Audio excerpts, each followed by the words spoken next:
Hello everybody and welcome to Forever Rugby on Forever Sport and Ireland 38, France 17. A emphatic victory for the away side. To go to Montpellier and hammer France, really, to be honest, is very, very impressive. And I'll tell you what, not a result I saw coming.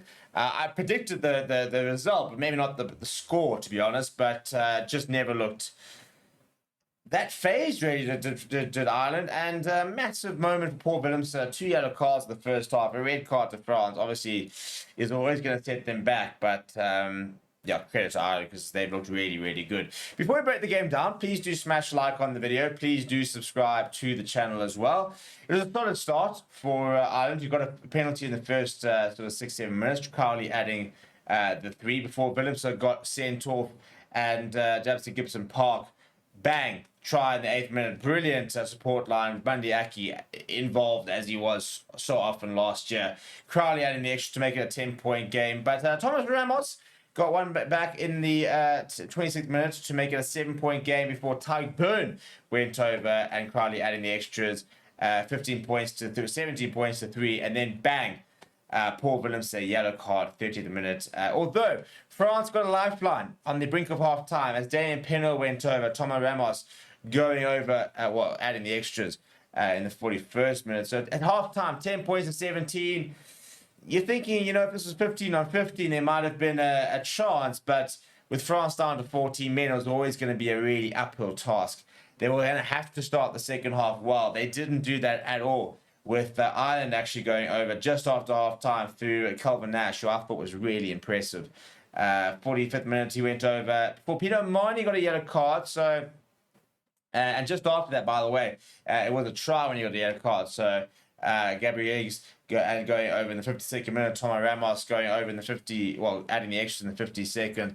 And you kind of thought, well, France 14 on 14, they could grab a try, could make life interesting, but Ireland absorbed the pressure, absorbed the momentum, and before Dan Sheehan went over in the back of a maul try in the 61st minute, Crowley adding the extras, and then once again, 77th minute, another early maul try, this time Ronan Kelleher, Jack Crowley in the 78th minute, adding the final points of the game to make it 38 points to 17. A youngster, Joe McCarthy, getting the man of the match. If you look at the stats, it tells you an interesting story. If we look at the territory, quite even though possession over the entire match was 44 to 56, so also very even.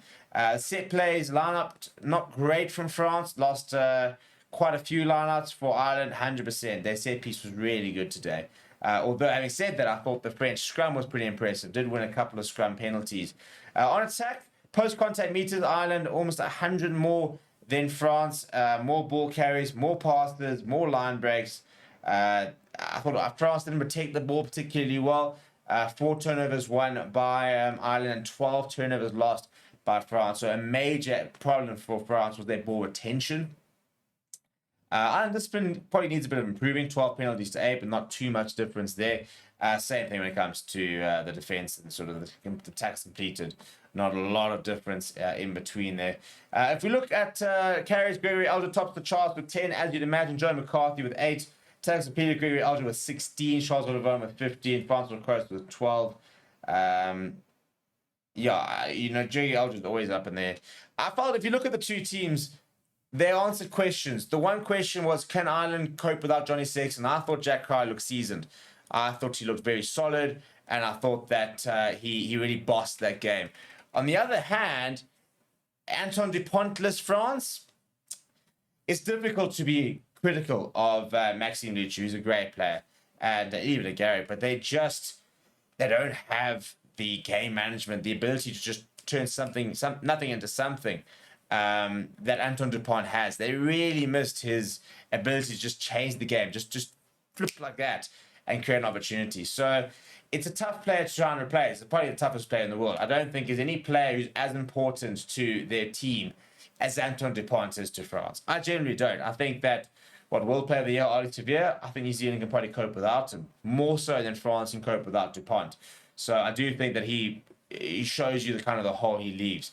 But let me know what you thought about the game down in the comments below. Please do smash a like on the video. Please do subscribe to the channel as well. Thank you very much for watching. My name is Steve. I'll chat to you soon.